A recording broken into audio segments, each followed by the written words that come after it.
하나님, 나를 구원하시는 하나님, 내가 살인죄를 짓지 않게 지켜 주십시오. 내 혀가 주님의 의로우심을 소리 높여 외칠 것입니다. 주님, 내 입술을 열어 주십시오. 주님을 찬양하는 노래를 내 입술로 전파하렵니다. 주님은 재물을 반기지 않으시며 내가 번제를 드리더라도 기뻐하지 않으십니다. 하나님께서 원하시는 재물은 찢겨진 심령입니다. 오 하나님, 주님은 찢겨지고 짓밟힌 마음을 멸시하지 않으십니다. 아멘.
하나님은 통회하는 마음으로 나오는 사람들을 물리치지 않으십니다. 이제 우리들의 죄를 뉘우치고 고백합시다.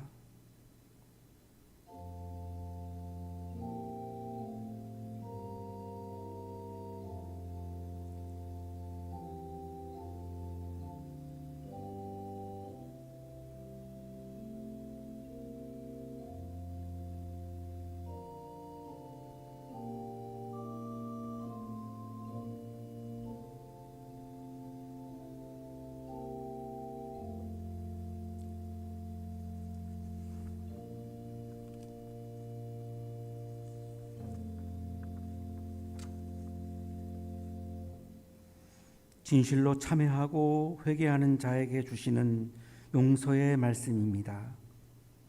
그러므로 그리스도 예수 안에 있는 사람들은 정죄를 받지 않습니다.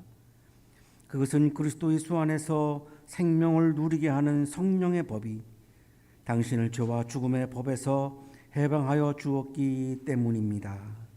아멘.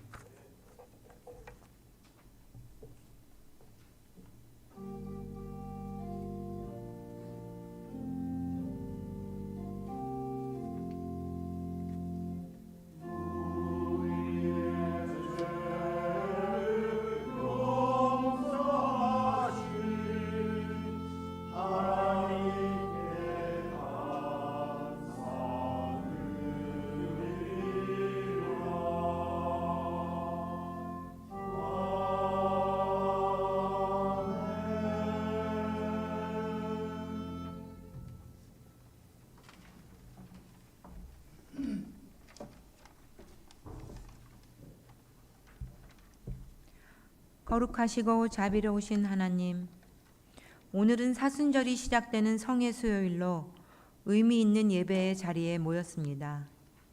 특별히 올해는 음력설 연휴의 마지막 날이라 다소 차분하지 못한 여파도 없지 않습니다. 소원과하옵나이다. 오늘 저녁 이 예배를 기점으로 각자의 일상으로 돌아가며 자신을 돌아보고 회개하게 하소서.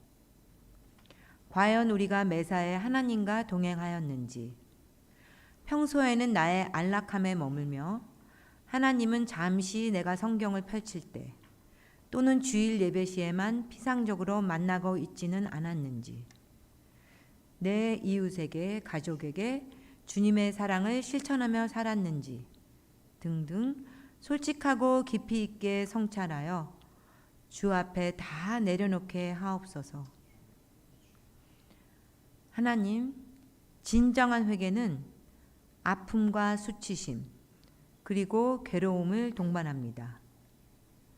다윗 왕이 위대한 것은 그가 세운 업적이라기보다는 죄를 짓고 왕으로서의 자존심과 수치심을 버리고 신하들이 보는 앞에서 공개적으로 자신의 죄를 고백하고 눈물로 회개하는 몸부림 끝에 얻은 깨끗하고 정직한 영의 회복일 것입니다.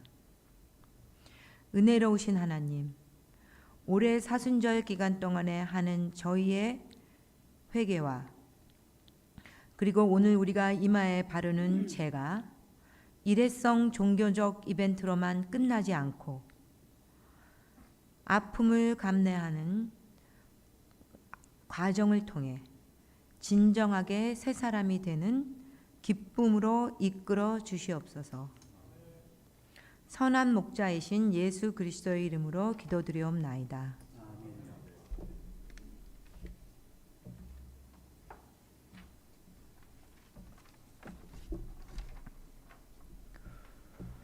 요엘 2장 1절에서 2절, 12절에서 17절까지 말씀입니다. 너희는 시온에서 뿔나팔을 불어라. 하나님의 거룩한 산에서 경보를 울려라. 유다 땅에 사는 백성아, 모두 떨어라. 주님의 날이 오고 있다. 그날이 다가오고 있다. 그날은 캄캄하고 어두운 날, 먹구름과 어둠에 뒤덮이는 날이다. 셀 수 없이 많고 강한 메뚜기 군대가 온다. 마치 어둠이 산등성이를 넘어오듯이 새까맣게 다가온다. 까마득한 옛날까지 거슬러 올라가 보아도 이런 일은 없었다. 앞으로 1000만대에 이르기까지도 다시는 이런 일이 없을 것이다. 지금이라도 너희는 진심으로 회개하여라. 나 주가 말한다. 금식하고 통곡하고 슬퍼하면서 나에게로 돌아오너라. 옷을 찢지 말고 마음을 찢어라. 주 너희의 하나님께로 돌아오너라. 주님께서는 은혜롭고 자비로우시며 오래 참으시며 한결같은 사랑을 늘 베푸시고 불쌍히 여기는 마음이 많으셔서 뜻을 돌이켜 재앙을 거두기도 하신다. 행여 주님께서 마음과 뜻을 돌이키시고 오히려 복까지 베푸셔서 너희가 주 하나님께 곡식 제물과 부어드리는 제물을 바칠 수 있게까지 하시는지 누가 아느냐? 너희는 시온에서 뿔나파를 불어라. 거룩한 금식을 선포하고 성회를 열어라. 백성을 한데 모으고 회중을 거룩하게 구별하여라. 장로들을 불러 모으고 어린아이들과 젖먹이들도 불러 모아라. 신랑도 신방에서 나오게 하고 신부도 침실에서 나오게 하여라. 주님을 섬기는 제사장들은 성전 현관과 번제단 사이에서 울면서 호소하여라. 주님의 백성을 불쌍히 여겨 주십시오. 주님의 소유인 이 백성이 이방인들에게 통치를 받는 수모를 당하지 않게 하여 주십시오. 세계 만민이 그들의 하나님이 어디에 있느냐 하면서 조롱하지 못하게 하여 주십시오. 구약의 말씀입니다.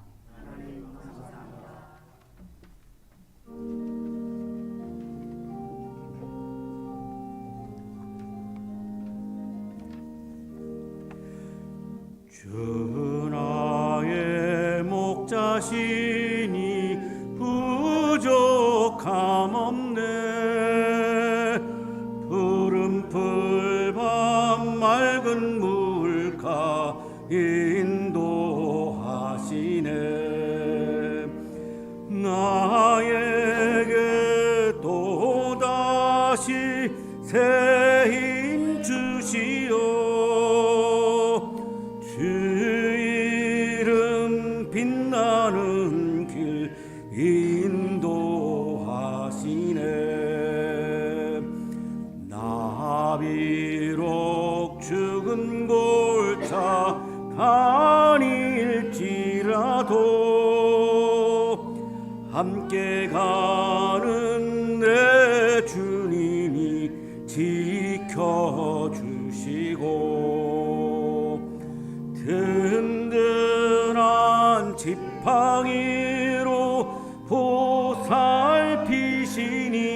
보살피시니 두려움이 연기처럼 사라져가네.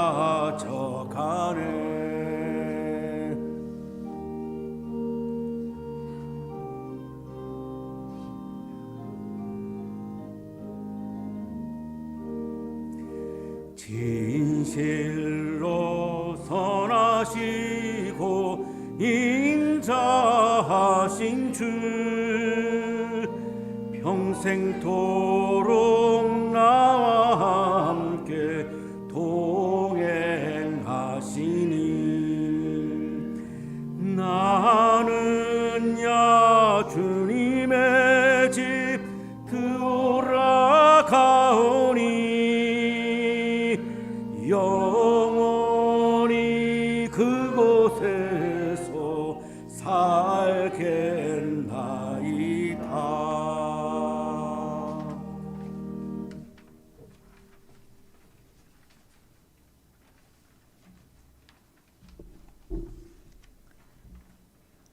고린도후서 5장 20 후반절부터 6장 10절까지 말씀입니다.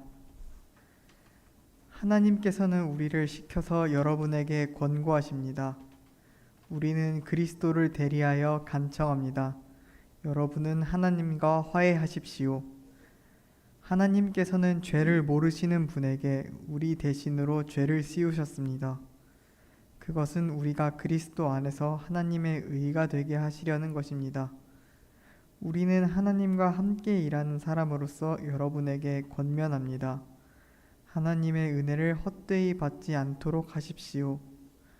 하나님께서 말씀하시기를 은혜의 때에 나는 내 말을 들어주었다. 구원의 날에 나는 너를 도와주었다 하셨습니다. 보십시오. 지금이야말로 은혜의 때요. 지금이야말로 구원의 날입니다. 아무도 우리가 섬기는 이 일에 흠을 잡지 못하게 하려고 우리는 무슨 일에서나 아무에게도 거리낌 거리를 주지 않습니다. 우리는 무슨 일에서나 하나님의 일꾼답게 처신합니다. 우리는 많이 참으면서 환난과 궁핍과 곤경과 매맞음과 옥에 갇힘과 난동과 수고와 잠을 자지 못함과 굶주림을 겪습니다. 또 우리는 순결과 지식과 인내와 친절과 성령의 감화와 거짓 없는 사랑과 진실의 말씀과 하나님의 능력으로 이 일을 합니다. 우리는 오른손과 왼손에 의의 무기를 들고 영광을 받거나 수치를 당하거나 비난을 받거나 칭찬을 받거나 그렇게 합니다. 우리는 속이는 사람 같으나 진실하고 이름 없는 사람 같으나 유명하고 죽는 사람 같으나 보십시오 살아 있습니다. 징벌을 받는 사람 같으나 죽임을 당하는 때까지는 이르지 않고 근심하는 사람 같으나 항상 기뻐하고 가난한 사람 같으나 많은 사람을 부요하게 하고 아무것도 가지지 않은 사람 같으나 모든 것을 가진 사람입니다. 서신서의 말씀입니다.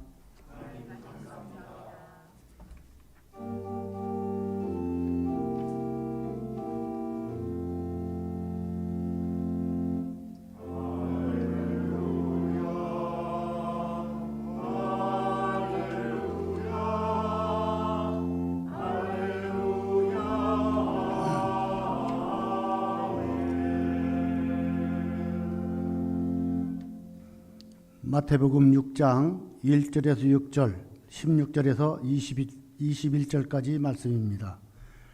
너희는 남에게 보이려고 의로운 일을 사람들 앞에서 하지 않도록 조심하여라. 그렇지 않으면 너희는 하늘에 계신 너희 아버지에게서 상을 받지 못한다.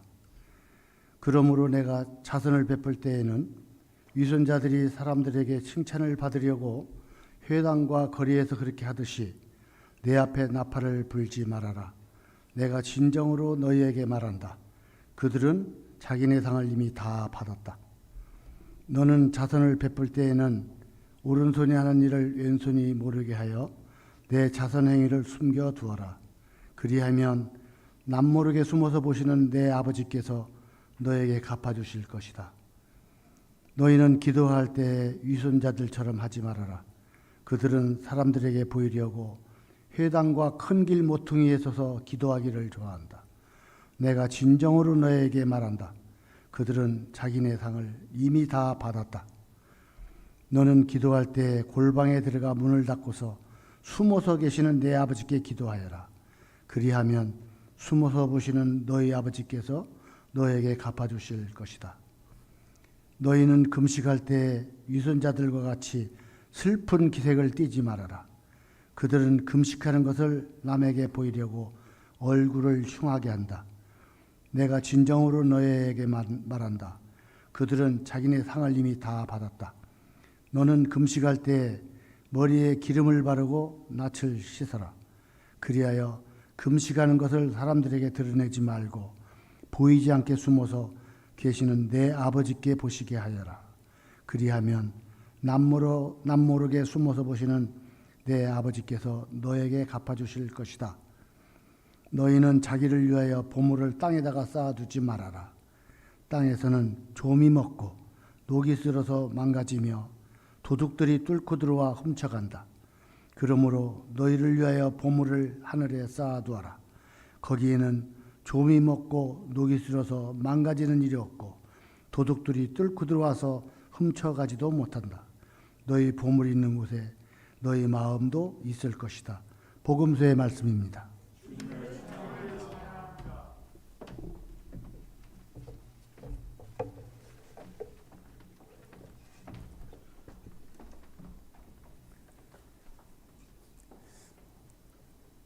우리 옆에 계시는 분과 사랑의 인사 나누시겠습니다. 사랑합니다.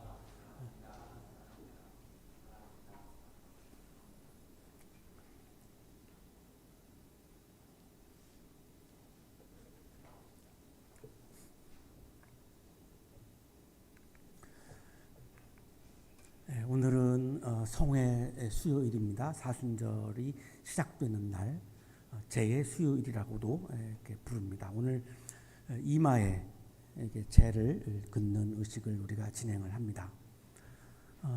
이마에 재를 긋는 의식의 의미는 우리가 흙에서 왔음을 기억하는 그런 의식입니다. 흙에서 왔다라고 하는 것을 다시 한번 기억하면서 오늘 성의 수요일을 맞이해서 오늘 우리 자신들에게 묻습니다. 나는 누구인가?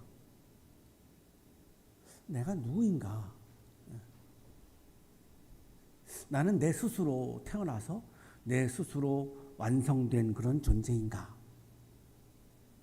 아니면 누군가에 의해서 태어났고 또 누군가에 의해서 내가 또 인생을 살아가는, 누군가를 의지해야 하는 그런 존재인가? 그리고 나는 어디로 가고 있는가? 내 인생의 목표가 무엇인가?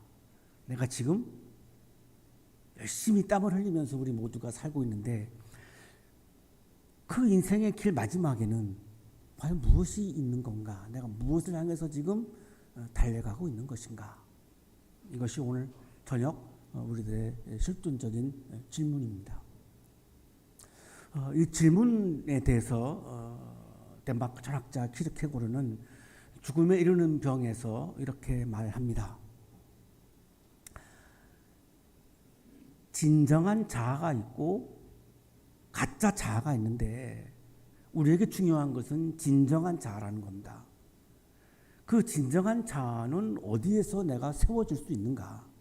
그냥 저절로 세워질 수는 없고 모든 인간이 진정한 자아를 발견하고 진정한 자아를 세운 상황에서 행복하고 기쁘게 살아가는 것은 아니고 가짜 자아를 가지고 불행하게 살아가는 사람들도 많은데 어떻게 그러면 우리는 진정한 자아를 세울 수 있을 것인가?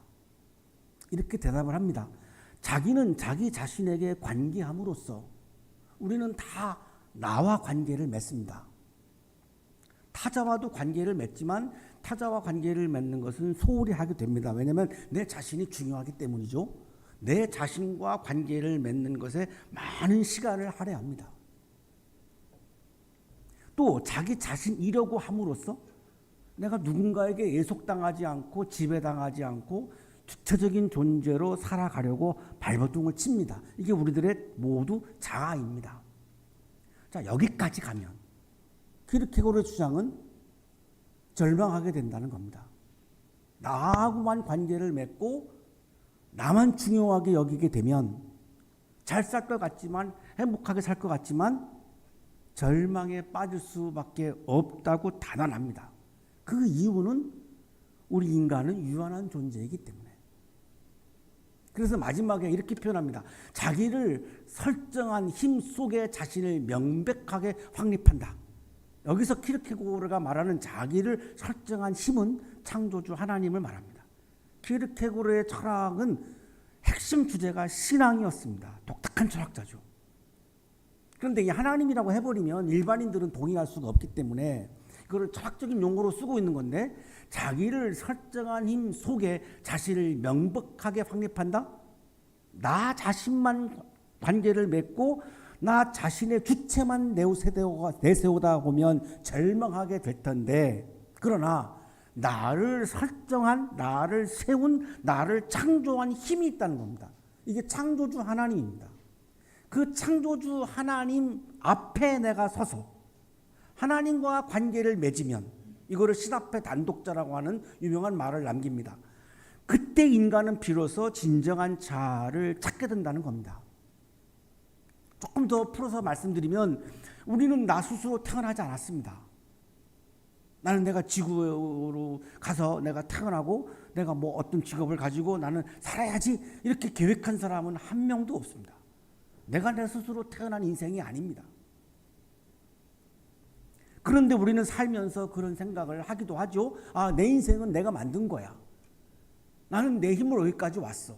도와주진 않지만 많은 사람들이 힘들게 태클 걸지만 나는 그래도 꿋꿋하게 내 힘으로 여기까지 왔어. 이렇게 생각하기도 하죠. 내 인생의 열매는 모두 다 내 힘으로 이룬 거지 누가 나를 도와줬어? 아니야. 내 힘으로 이룬 거야. 이렇게 생각할 때가 많습니다. 특히 우리 청년들은 내 힘으로 내 인생을 세운다고 생각하기 때문에 힘든 겁니다. 왜? 내 힘으로 내 인생을 세우는 걸 해보니까 안 되거든요. 취업이 어렵거든요. 진로가 불투명하거든요. 내가 어디에다가 내 목숨을 걸어야 될지 이게 밝혀지지가 않거든요. 애매모호하거든요. 불안과 두려움, 청년들의 두려움은 거기서 오는 거예요. 내 인생을 내가 다 이룬다고 생각하기 때문인 거죠. 우리는 나도 모르게 그런 생각을 합니다. 그러나 내 생명, 나의 재능, 내가 만든 것이 아니죠. 그게 어떻게 내가 만들어낸 것일 수가 있겠습니까? 내 생명 내가 창조한 게 아니고요. 제가 가지고 있는 저의 재능 많진 않지만 제가 만든 거 하나도 없습니다. 이거는 다 창조주 하나님으로부터 온 거죠. 그래서 키에르케고르는 창조주 하나님 안에서 나를 설정하게 해준, 나를 설정시켜준, 나를 확립시켜준 창조주 하나님 안에서만 진정한 참 자아를 발견할 수 있다라고 강조하는 겁니다. 유한한 인간이 자기 자신만 바라보고 자기 자신과만 관계를 맺으면 당연히 절망할 수밖에 없습니다. 자기 자신만 바라보고 자신과만 관계를 맺는 것, 이거를 우리는 자연인이라고 부릅니다. 모든 자연인은 그렇게 살죠. 내가 중요하니까요. 그런데 신앙인은 거기서 한 걸음 더 나아가서 나를 있게 해준, 나를 존재하게 해준 존재.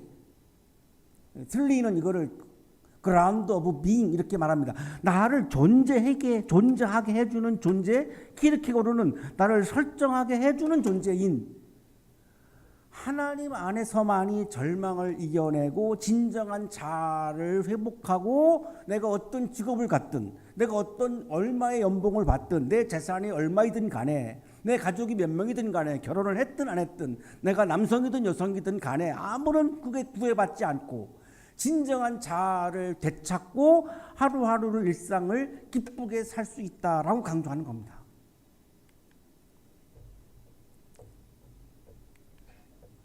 하나님을 떠난 자아는 불완전한 인간이기 때문에 유한한 존재이기 때문에 아무리 내 힘으로 내 인생을 세울 수 있다라고 내가 아무리 생각을 하고 그렇게 철저하게 노력을 하고 살다 할지라도 절망에 빠질 수밖에 없다. 그래서 이거를 죽음에 이르는 병은 절망이다.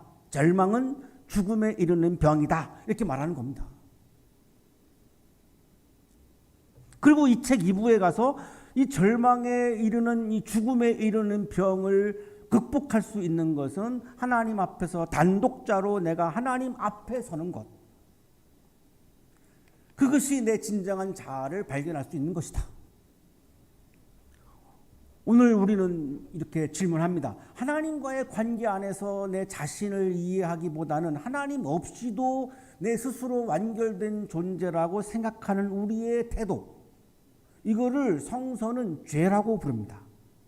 우리 청년들은 자꾸 도덕적인 죄도 포함합니다만 포함하지 않는다는 게 아닙니다. 그러나 성서가 강조하는 죄는 도덕적인 죄, 이런 행위 막 항목을 정해가지고 유대인들처럼 율법을처럼 이렇게 하는 게 아닙니다. 성서가 강조하는 죄는 하나님을 인정하지 않는 겁니다. 내가 하나님 앞에 서지 않는 겁니다. 왜 하나님 앞에 안 설까요? 내 스스로 내가 살 수 있으니까. 내 스스로 열매를 맺을 수 있으니까. 내 스스로 내 삶을 완성할 수 있으니까. 오로지 나만이 중요하니까. 그러니까 하나님이 보이지 않죠. 그러면 오늘 질문은 우리는 지금 누구 앞에 서 있는가? 우리는 지금 누구 앞에 서서 오늘 하루를 살고 있는가? 세상인가? 세상 앞에 서게 되면 어떤 마음이 듭니까? 내가 세상을 지배하고 싶어집니다. 내가 세상에서 많은 사람들로부터 인기를 받고 싶습니다. 이게 세상 앞에 선 인간의 모습이죠. 우리 모두에게 다 있는 거죠. 내 자신 앞에 서 있습니까? 내 자신 앞에 서 있을 때는 철저하게 이기적인 마음을 갖게 됩니다. 내가 중요하니까. 이거 어느 한 사람 예외도 없습니다. 자, 여기까지는 자연인입니다. 세상 앞에 서서 세상의 사람들의 인기를 얻고 세상을 내가 지배하고 컨트롤하면서 쾌락을 느끼는 것, 이거 자연인이 하는 거죠. 내 앞에 서서 나만이 중요하다고 생각하는 거, 이기적으로 살아가는 거, 이거 자연인이 하는 거죠. 자, 여기서 한 단계 더 나간 사람이 신앙인인데 나를 존재하게 하신 하나님 앞에 나는 서서 살아가고 있는가? 하나님 앞에서, 하나님 안에서 하나님의 명령을 따라서 나는 지금 살아가고 있는가? 이것이 성의 수요일을 맞이한 사순절을 시작하는 오늘 저녁 우리들의 중요한 질문입니다. 이게 안 되면 아무리 내가 예배 자리에 참여하고 내가 뭐 교회 봉사를 한다 할지라도 진정한 자아, 진정한 그리스도인을 발견하기는 어렵다는 것입니다. 이게 키르케고르가 이걸 가지고 평생 외치다가 타락한 덴마크 국교회를 비판하고 싸우다가 40대 길거리를 걸어가다가 쓰러져서 죽습니다. 이걸 그렇게 외쳐도 덴마크 교회에서 이거를 듣지 않았습니다. 받아들이지 않았습니다. 오늘 예언자 요엘은 절망의 끝에 있는 우리들에게 이렇게 외칩니다. 하나님 앞에서 확립된 참된 자아를 찾기 위해 마음을 찢고 돌아오라. 핵심 말씀은 이거죠. 마음을 찢어라. 그리고 하나님께로 돌아오라. 이겁니다. 자, 여기까지 가기 위해서 앞에 조금 말씀을 보면 주님의 날이 오고 있다. 이 주님의 날이라고 하는 것은 심판의 날이기도 하죠. 자, 그런데 요엘 예언자는 심판의 날로만 말씀하지 않습니다. 주님의 날이 와서 내가 심판을 받게 되면 굉장히 힘들어지죠. 그런데 힘들기 때문에 우리는 눈을 들고 하나님을 바라보게 됩니다. 신앙인이니까. 그래서 하나님의 개입이 시작되는 날이기도 한다는 게 요엘의 강조점입니다. 심판의 날이 다가와서 내 삶이 흔들리고 존재가 흔들리고 내 삶이 어려워지는데 내가 힘들지 않을 때는 나만 바라보죠. 나만 중요하게 여기죠. 내가 이룬 거니까. 근데 어려움이 오고 내 존재가 흔들리고 내 삶의 기반이 흔들리고 우리 청년들 앞이 안 보이고 캄캄하면 눈을 들어서 하나님을 보게 됩니다. 요게 하나님이 개입하는 순간입니다. 하나님이 개입하는 날이죠. 그래서 요엘 예언자는 이 주님의 날이 오고 있다라고 하는 이 예언은 반드시 심판의 날이 온다라고 하는 것만 포함하는 것이 아니라 하나님의 개입이 시작되는 날이기도 하다라고 하는 동시에 두 가지를 포함해서 말씀합니다. 이것이 굉장한 우리들에게 복음인 겁니다. 캄캄하고 어두운 날, 먹구름과 어둠에 뒤덮이는 날이 주님의 날인데 우리의 삶의 기반이 막 흔들립니다. 내가 쌓아온 성벽이 다 무너집니다. 하루아침에 무너집니다. 이유가 없습니다. 내가 잘못한 것도 없습니다. 내가 악한 행위도 하지 않았습니다. 그럼에도 불구하고 평생토록 내가 쌓은 성벽이 그냥 하루아침에 무너집니다. 그때 우리는 어떤 생각을 합니까? 이게 내가 설정한 게 아니었네? 내가 이룬 게 아니었네? 이런 생각을 하게 됩니다. 이거 누가 설정한 거지? 이거 누가 세운 거지? 그리스도인이라면 이런 생각을 하지 않을 수가 없지요. 그때 우리의 눈은 하나님을 향하게 됩니다. 드디어 여기가 내 앞에서 세상 앞에서 살던 내가 하나님 앞에서 살게 되는 지점이라는 겁니다. 이거를 깨닫는 날이 1년 중에서 가장 중요한 날이 바로 오늘 성회수요일입니다. 이 사실을 기억하는 날입니다. 우리는 흙에서 왔고 흙으로 돌아갈 존재임을 조금 후에 우리는 고백하게 됩니다. 그리고 우리 이마에다가 재를 바릅니다. 이 재는 흙을 상징합니다. 우리는 흙으로부터 왔고 또 흙으로 돌아갑니다. 내가 이룬 성벽 다 없어집니다. 내가 이룬 열매 다 사라집니다. 그걸 어떻게 할 수가 없습니다. 이거를 유한한 존재라고 말하는 거고 때문에 우리는 내 스스로를 구원할 수가 없습니다. 성벽이 무너질 때에 열매가 다 사라질 때에 내가 그걸 어떻게 할 수가 없습니다. 막을 수가 없습니다. 유한한 존재이기 때문에 그렇습니다.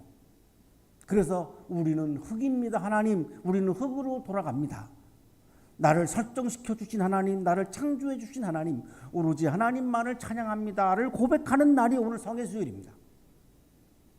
12절에서 중요한 부사가 나옵니다. 지금이라도 너희는 진심으로 회개하라. 나 주가 말한다. 금식하고 통곡하고 슬퍼하면서 나에게로 돌아오너라. 지금이라도라고 하는 이 말씀이 굉장한 복음입니다. 지금이라도 아직 늦지 않았다는 겁니다.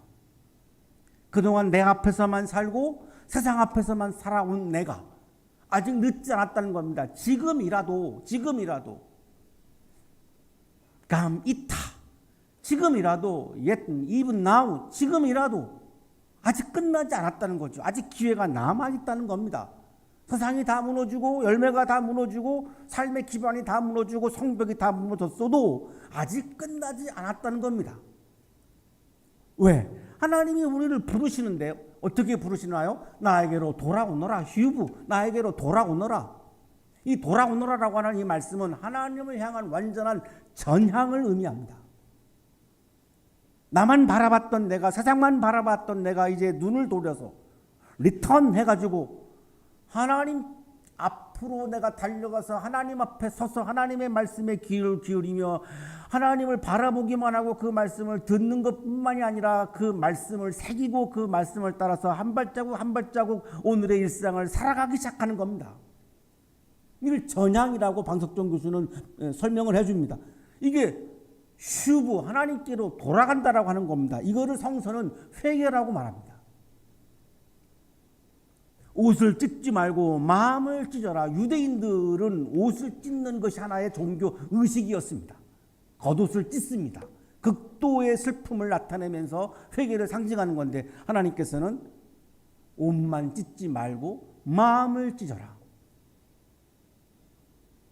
성의 수유를 맞이해서 이마에 죄를 그으면서 우리가 해야 하는 것은 우리의 마음을 찢는 겁니다. 마음을 찢는 건 뭘까요? 내 자아를 찢는 겁니다. 내 자아를 부수는 겁니다. 이거를 방석종 교수는 야훼에 대한 순종이다 이렇게 설명해 줍니다. 나를 찢지 아니하면, 나를 부수지 아니하면, 이고 내 자아가 단단하면 하나님께 순종할 수가 없습니다. 내 생각이 중요하기 때문에, 내가 중요하기 때문에, 나의 이익이 중요하기 때문에, 나의 명성이 중요하기 때문에 그거를 찢으라는 겁니다. 내가 소중하게 여겼던, 내가 중요하게 여겼던 나의 자아를 찢으라는 겁니다. 하나님 없이도 내가 잘 살 수 있다고 생각했던 것들, 이 단단한 자아를 부수라는 겁니다. 그러면 어떻게 되죠? 내 인생의 주권이, 주인이 내가 아니고 하나님으로 옮겨져 갑니다. 이것이 방석종 교수가 말한 전향입니다. 고통스럽죠. 단단한 나의 자아를 깨트린다라고 하는 것은 말이 그렇지 쉽지 않습니다. 내 자신이 너무나 중요하기 때문이죠. 내가 지금 하고 있는 생각이 너무나 중요하기 때문이죠. 나의 비전이 너무나 중요하기 때문이죠. 이거를 깨면 내가 존재하지 못할 것 같은 염려가 너무나 많거든요. 근데 이 깨트림은, 나의 자아의 깨트림은 하나님을 향하여 가기 위한 깨트림이지 모든 것을 다 파괴하기 위한 깨트림이 아닙니다. 나를 찢으면, 내 자아를 찢으면 그 틈 사이로 하나님의 은혜가 흘러 들어오기 때문입니다. 이것이 하나님이 개입하는 순간입니다. 이거를 키르케고르가 설정한, 나를 설정한 힘으로 들어가서 거기에서 나를 세우는 것, 이렇게 표현한 겁니다. 성의 수요일의 죄는 하나님 없이 설 수 없다라고 하는 고백의 표시입니다. 그래서 오늘 우리가 잠시 후에 죄로 우리의 이마에 성호를 긋게 됩니다. 그런데 회개는 개인의 차원에만 머물러서는 안 된다고 요엘은 강조합니다.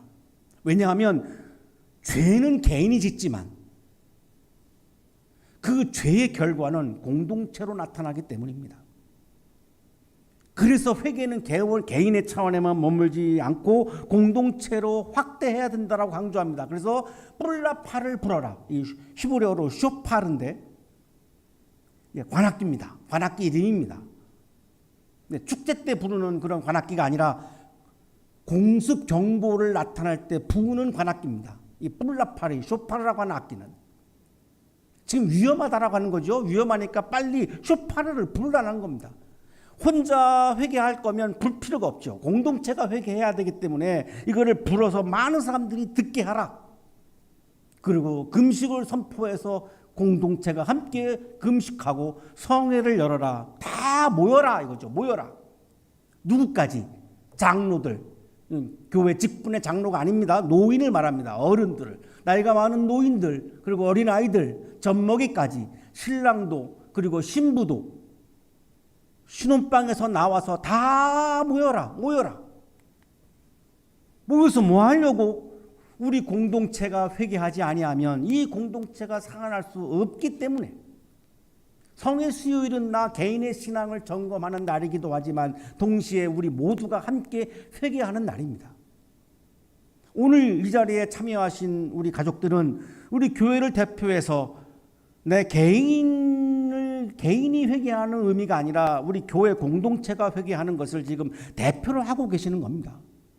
그래야만 교회가 살아날 수 있기 때문이죠. 우리는 교회 안에서 서로에게 영향을 줍니다. 냉소가 전염되기도 하고, 기도가 전염되기도 하고, 신앙이 전염되기도 하고, 사랑이 전염되기도 하죠. 내 개인에서 끝나지 않습니다. 그래서 반드시 회개는 개인으로 시작하지만 공동체로까지 확산되어야 함을 굉장히 강조합니다. 그리고 요엘은 제사장들을 향해서 말합니다. 울면서 공동체를 위해서 기도하라고. 제사장 당신 개인을 위해서 기도하는 것이 아니라 이 공동체를 위해서 울면서 기도하라고. 그래야 공동체가 다시 살아난다고. 크리스토퍼 너플리라고 하는 소년이죠. 코카인에 중독된 여성, 이 엄마입니다. 코카인에 중독된 채로 임신을 했습니다. 6개월 만에 나왔는데 코카인 중독된 채로 나왔습니다. 그래서 시력을 잃었습니다. 그리고 자폐를 가지고 있었습니다. 태어날 때 몸무게가 800g도 안 되었습니다.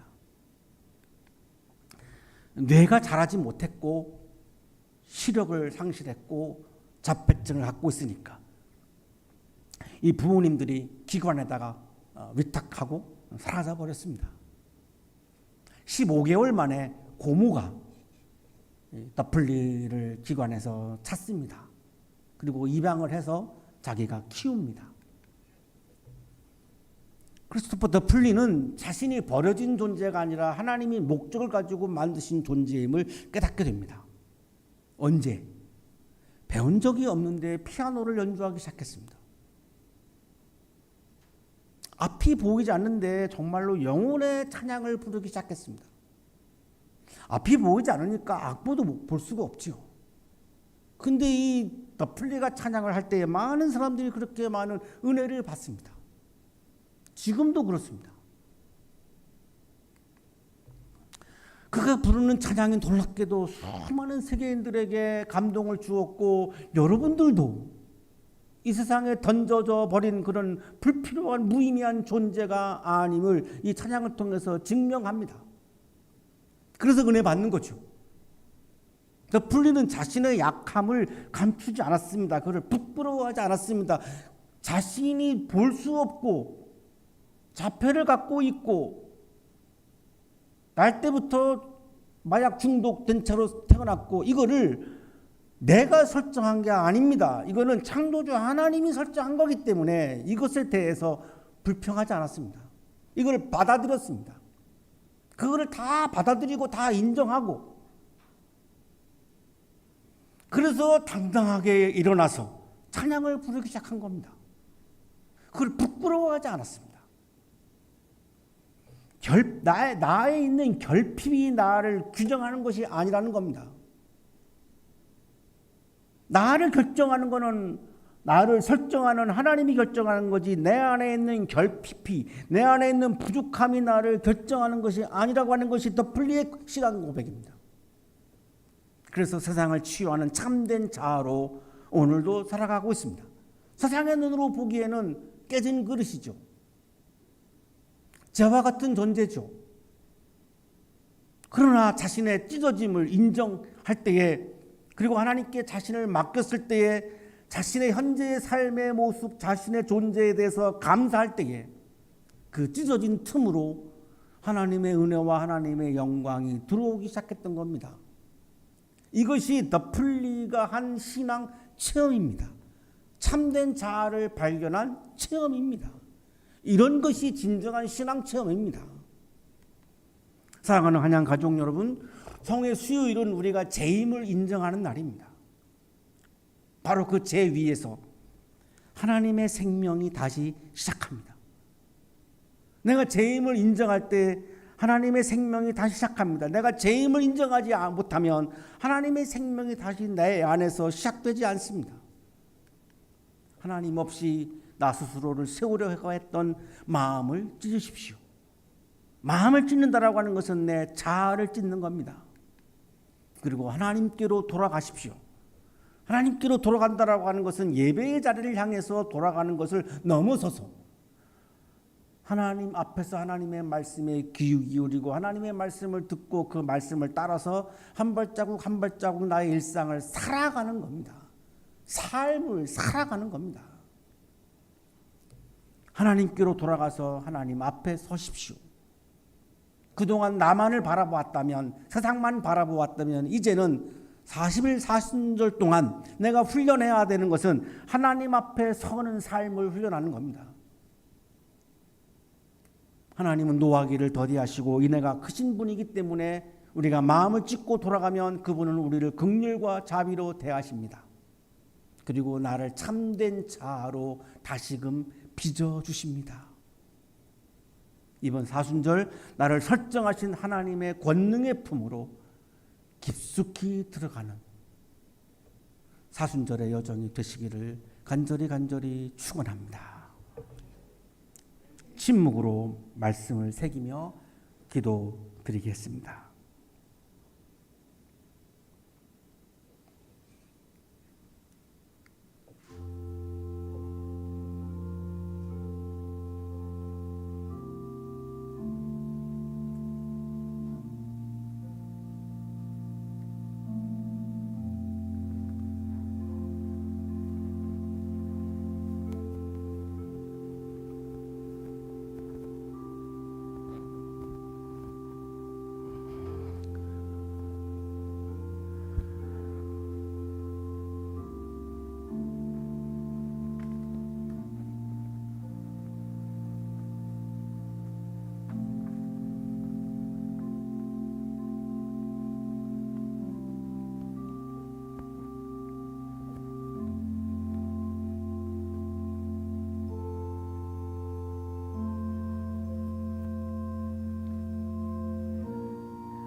우리는 이 죄를 표지 삼아 부활절 여정을 시작합니다. 옛날부터 전해온 이 표지는 인간 생명의 연약함과 무상함을 나타내며 우리 공동체의 회개를 뜻합니다. 참회와 기도와 금식과 사랑의 행위와 하나님의 말씀을 읽고 묵상하는 거룩한 사순절의 여정에 그리스도의 이름으로 여러분을 초청합니다. 우리의 창조주이시며 구속자이신 하나님 앞에서 우리의 죄를 고백하겠습니다. 거룩하고 자비로우신 하나님, 우리가 하나님과 교회 앞에서 그리고 하늘과 땅에 있는 모든 성도들 앞에서 고백합니다. 우리는 생각과 말과 행위로 죄를 지었습니다. 마음과 뜻과 힘을 다하여 주님을 사랑하지 않았고 이웃을 진심으로 사랑하지 못했습니다. 우리가 용서함을 받은 것 같이 이웃을 용서하지 않았습니다. 그리스도께서 우리를 섬기셨듯이 우리도 주님을 섬기라는 말씀을 외면했습니다. 그리스도의 마음과 성령을 아프게 했습니다. 하나님, 우리의 마음속에 교만과 위선과 조바심이 가득함을 고백합니다. 우리의 마음속에 욕망이 가득함을 고백합니다. 우리의 마음속에 실패에 대한 노여움과 행복한 사람에 대한 시기심이 가득함을 고백합니다. 우리의 마음속에 재물을 과도하게 사랑하는 마음이 가득함을 고백합니다. 예배와 찬송과 기도와 말씀 묵상을 소홀히 여기고 있음을 고백합니다. 우리는 약한 사람들의 필요와 고통을 돌아보지 않았습니다. 이웃을 함부로 판단하고 나와 다른 사람들을 존중하지 못했습니다. 주님께서 창조하신 것을 낭비하고 더럽혔습니다. 하나님, 우리를 회복시키소서. 주님의 진노를 거두소서.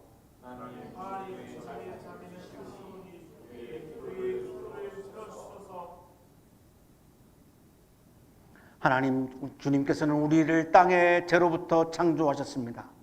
우리가 죄인이지만 멸망하기를 원하지 않으시고 그리스도와 함께 기뻐하며 살기를 원하시는 주님, 이 죄를 축복하셔서 우리가 죄에 불과한 것을 분명히 보여주소서. 통회하고 자복하는 우리를 불쌍히 여기시어 이 죄와 함께 우리가 죄에 대해 온전히 죽고 주님의 은혜를 통하여 영원한 기쁨을 얻게 하소서. 예수 그리스도의 이름으로 기도드립니다. 아멘.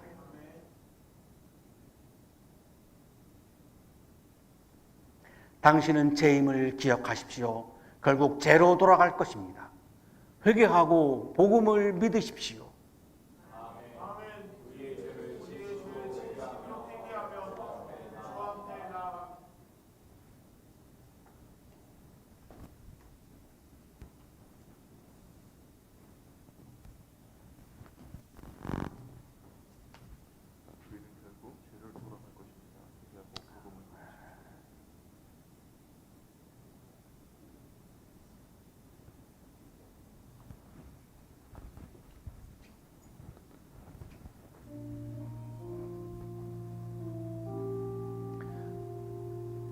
우리는 죄입니다.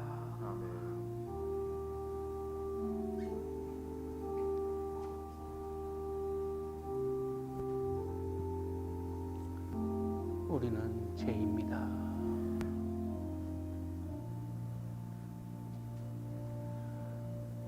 우리는 죄입니다.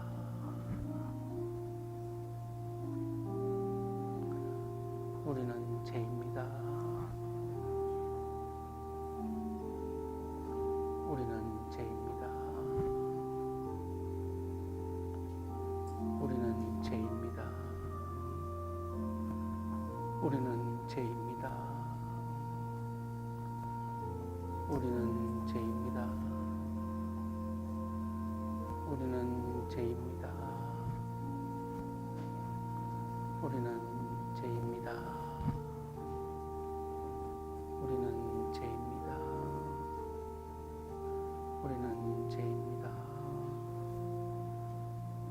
우리는 죄입니다. 우리는 죄입니다.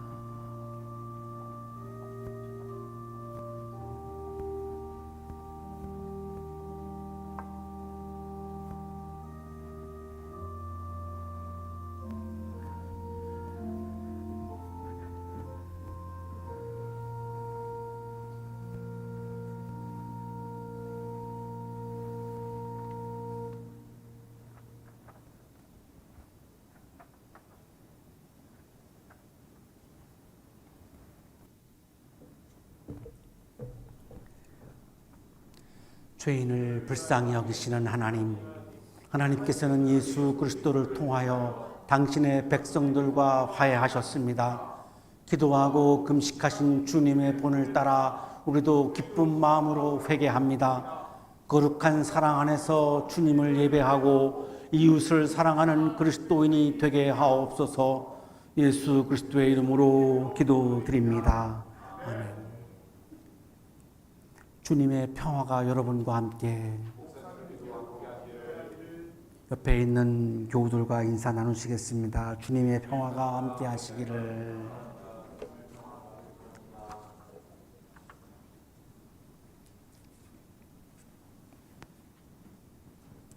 하나님, 우리에게 성령을 보내주셔서 감사합니다. 이 땅의 가난한 이들을 긍휼히 여기시어 복을 내려 주소서. 폭력으로 고통받는 사람들을 긍휼히 여기시어 복을 내려 주소서. 고난받고 있는 자연을 긍휼히 여기시어 은총을 내려 주소서. 우리가 서로 사랑하며 살도록 사랑의 마음을 주소서. 주님의 이름으로 기도드립니다. 아멘.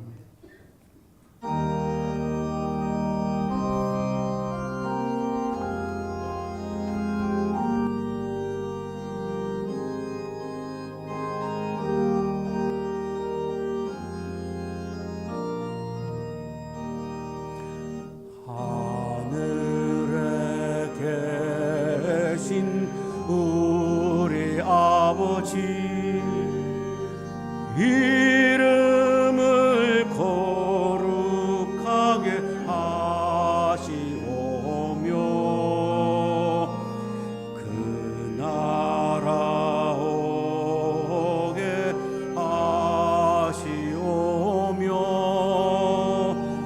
그 뜻을 땅에도 이뤄 주소서.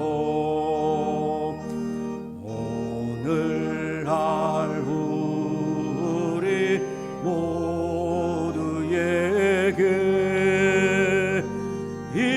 일용할 양식을 주시옵고 우리가 이웃을 용서하듯이 우리의 죄도 용서하소서. 우리를 시험에 들게 마시고 다만 악에서 구하소서. 그 나라 권세와 영광이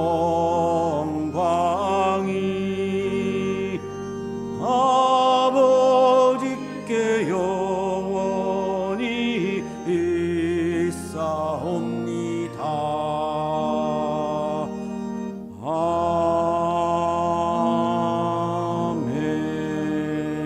아멘.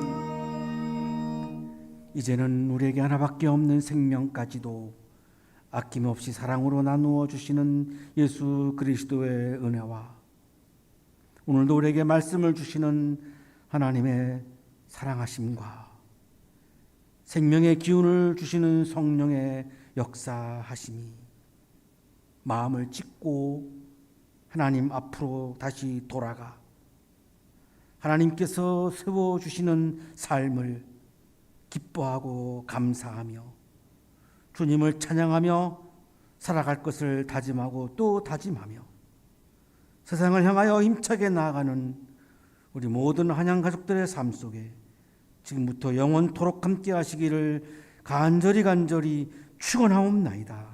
아멘.